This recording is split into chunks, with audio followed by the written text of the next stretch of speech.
Halo semuanya, perkenalkan nama saya Muhammad Bayu dari Universitas Dinamika dan di sini saya mengambil program studi S1 Sistem Informasi. Seperti biasa, saya untuk kali ini akan membahas tentang teknologi internet. Internet atau singkatan dari Interconnected Network merupakan suatu jaringan komputer yang saling terhubung dalam sistem global menggunakan TCP/IP atau Internet Protocol. Internet menghubungkan jaringan-jaringan seperti jaringan milik pribadi, publik, pendidikan, bisnis, hingga jaringan pemerintah mulai dari skala kecil hingga besar yang dihubungkan oleh beragam teknologi elektronik, nirkabel, dan jaringan optik. Singkatnya, jika kita mendapat informasi atau data dari berbagai dunia kapanpun dan dimanapun kita berada, itu adalah internet. Untuk sejarah dari internet, internet merupakan jaringan komputer yang dibentuk oleh Departemen Pertahanan Amerika Serikat di tahun 1969 melalui proyek ARPA yang disebut ARPANET atau Advanced Research Project Agency Network, di mana mereka mendemonstrasikan bagaimana dengan hardware dan software komputer berbasis Unix, kita bisa melakukan komunikasi dalam jarak yang tidak terhingga melalui saluran telepon. Tujuan awal dibangunnya proyek itu untuk keperluan militer, membuat sistem jaringan komputer yang tersebar dengan menghubungkan komputer di daerah-daerah vital untuk mengatasi masalah bila terjadi serangan nuklir. ARPANET awalnya hanya menghubungkan 4 situs saja, yaitu Stanford Research Institute, University of California, Santa Barbara, University of Utah. Proyek ini berkembang pesat dan semua universitas di negara tersebut ingin bergabung, sehingga ARPANET kesulitan untuk mengaturnya. Oleh sebab itu, ARPANET dipecah menjadi dua, yaitu MILNET untuk keperluan militer dan ARPANET baru yang lebih kecil untuk keperluan non-militer seperti universitas. Gabungan dari kedua jaringan dikenal dengan nama DARPANET Internet, yang kemudian disederhanakan menjadi Internet. Lalu bagaimanakah cara kerja Internet? Pusat data atau server sebagai tempat menyimpan data atau informasi secara digital akan mengirim sinyal kepada perangkat elektronik kita seperti ponsel, sehingga ponsel dan server saling berkomunikasi menghasilkan data yang ada pada server bisa kita akses. Sinyal mampu dikirim pada ponsel kita melalui kabel jaringan serat optik yang terhubung pada router Wi-Fi dan menara seluler, di mana ponsel kita terhubung pada jaringan internet dengan router Wi-Fi atau menara seluler tersebut. Data digital mampu ditransfer ke ponsel kita dikarenakan penyedia jaringan atau ISP memberikan sebuah angka unik pada perangkat yang terhubung ke internet bernama alamat IP.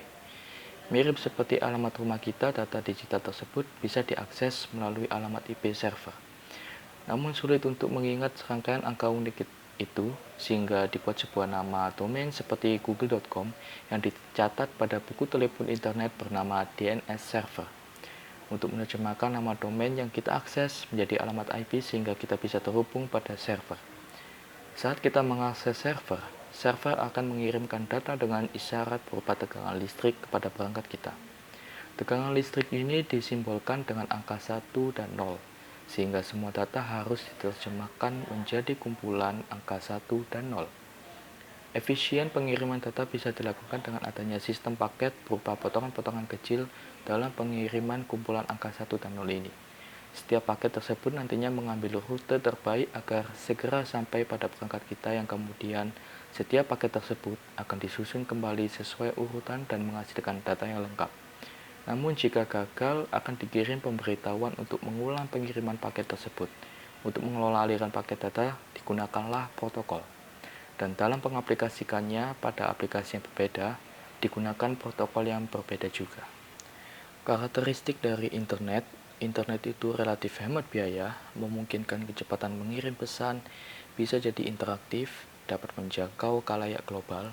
Namun, waktu penyiapan bisa sangat lama, produksi dan pemeliharaan situs web bisa jadi mahal dan memakan waktu, dan juga internet ramai, maka mesin pencari tidak selalu dapat diandalkan.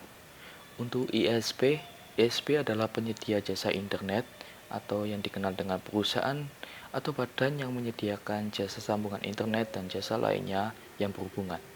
Kebanyakan perusahaan telepon merupakan penyedia jasa internet.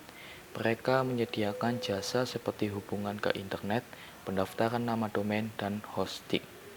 Untuk protokol TCP/IP, Transmission Control Protocol atau TCP, dan Internet Protocol atau IP merupakan standar dari komunikasi data yang dipakai oleh komunitas internet. Standar ini mengatur dalam proses tukar-menukar data atau informasi dari satu komputer ke komputer lain di dalam jaringan internet. Lalu ada NID dan HID. HID memeriksa tindakan berbasis host tertentu seperti aplikasi apa yang sedang digunakan, file apa yang sedang diakses, dan informasi apa yang berada di log kernel. NID menganalisis aliran informasi antara komputer lalu lintas jaringan. Mereka pada dasarnya mengendus jaringan untuk perilaku mencurigakan. Dengan demikian, NID dapat mendeteksi seorang peretas sebelum ia dapat membuat instruksi yang tidak sah. Sedangkan HID tidak akan tahu ada yang salah sampai peretas telah melanggar sistem. Lalu untuk cara akses internet, saat ini koneksi internet bisa juga dilakukan dengan cara mobile, yakni bisa diakses di mana saja. Caranya dengan menggunakan laptop dan modem portable atau fasilitas GPRS pada ponsel. Anda bisa juga mengakses internet pada wilayah hotspot dengan menggunakan perangkat Wi-Fi. Jadi diperlukan perangkat yang ingin dihubungkan dengan jaringan internet melalui perangkat yang mampu memberikan sinyal dari penyedia jaringan atau ISP dengan router atau data seluler. Kemudian ada DNS. Sistem penamaan domain adalah sistem penamaan hierarkis dan desentralisasi untuk komputer, layanan, atau sumber daya lain yang terhubung ke internet atau jaringan pribadi. Ini mengaitkan berbagai informasi dengan nama domain yang ditetapkan untuk masing-masing entitas yang berpartisipasi. Kemudian ada juga hosting. Layanan host web adalah jasa layanan internet yang menyediakan sumber daya peladen-peladen untuk disewakan sehingga memungkinkan organisasi atau individu menempatkan informasi di internet berupa HTTP, FTP, email, atau DNS. Dan inilah beberapa istilah dan fasilitas internet. Ada HTTP, sebuah metode ataupun protokol untuk mendownload file ke dalam komputer. Protokol ini berbasis hypertext, di mana hypertext ialah dokumen online yang terdiri atas tulisan serta gambar yang berhubungan dengan dokumen lainnya. Kemudian ada istilah login. Login ialah proses untuk masuk ke dalam sebuah layanan online yang berisi nama dan password. Ada juga logout. Logout ialah keluar atau menutup. Sama artinya dengan sign out atau kebalikan dari login. Kemudian ada download. Download ialah aktivitas pengambilan data-data yang tersimpan dalam layanan di dunia internet. Data-data yang dapat diambil diantaranya ialah bentuk dokumen teks elektronik, file suara, gambar, video, dan sebagainya berupa format digital. Lalu ada fasilitas yang ada pada internet, misalnya seperti World Wide Web atau yang disingkat menjadi WWW. Ada juga email, e-commerce, e-banking, e-learning, game online, sosial media, blog, dan lain-lain. Jadi itu saja mungkin. Semoga bisa membantu teman-teman dalam mengetahui apa maksud dari teknologi internet yang ada sekarang. Dan mungkin informasi ini masih ada yang kurang, jadi mau dimaklumi. Tapi yang pasti, terima kasih telah menonton video ini. Mungkin untuk teman-teman silakan tonton video yang lainnya di channel ini. Sedikit promosi ya kan? Oke. Terima kasih.